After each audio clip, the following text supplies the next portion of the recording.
இந்த பயர் நிறுவனத்தில் பணியாற்றும் மூத்த பத்திரிகையாளர்கள் கரண் தாப்பர் மற்றும் அதனுடைய உரிமையாளர் வரதராஜன் அவர்களுக்கு அஸ்ஸாம் போலீஸ் இன்னைக்கு சம்மன்ஸ் அனுப்பியிருக்காங்க. எதற்காக சம்மன்ஸ் அனுப்பியிருக்காங்க அப்படின்னு தெரியல.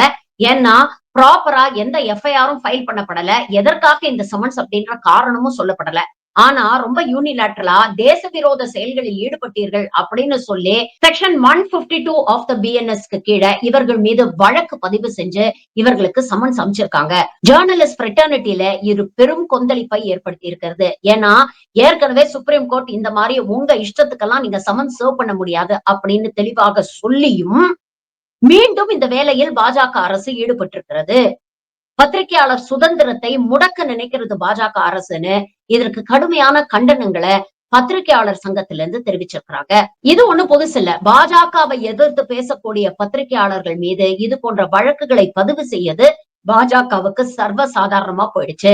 இதற்கு முன்னாடியே வரதராஜன் மீது இது போன்ற ஏகப்பட்ட வழக்குகளை அவங்க பதிவு செஞ்சிருக்கிறாங்க. அந்த வரிசையில் இப்போ கரண் தாப்பரும் இணைந்திருக்கிறார் அப்படிங்கிறது குறிப்பிடத்தக்கது. கரண் தாப்பர் யாரு, எப்படிப்பட்டவர் அப்படிங்கிறது தெரியாதவங்களுக்கு ஒரு சின்ன விஷயத்த ஷேர் பண்றேன்.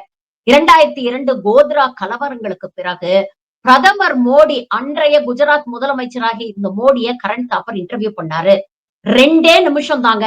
2 நிமிஷத்துல மோடிக்கு வேர்த்து கொட்டி நாக்கு வறண்டு போய் தண்ணி கொடுக்கணும் அப்படின்னு சொல்லிட்டு அந்த இன்டர்வியூல இருந்து எந்திரிச்சு ஓடினவர் தான் பிரதமர் நரேந்திர மோடி. அதுக்கப்புறம் பிரதமர் ஆனதுக்கு அப்புறம் இன்ன தேதி வரைக்கும் ஒரு பிரஸ் கான்பரன்ஸ் கூட மோடி நடத்த மாட்டேங்கிறார்னா அதற்கு காரணம் கரண் தாப்பர் தான்.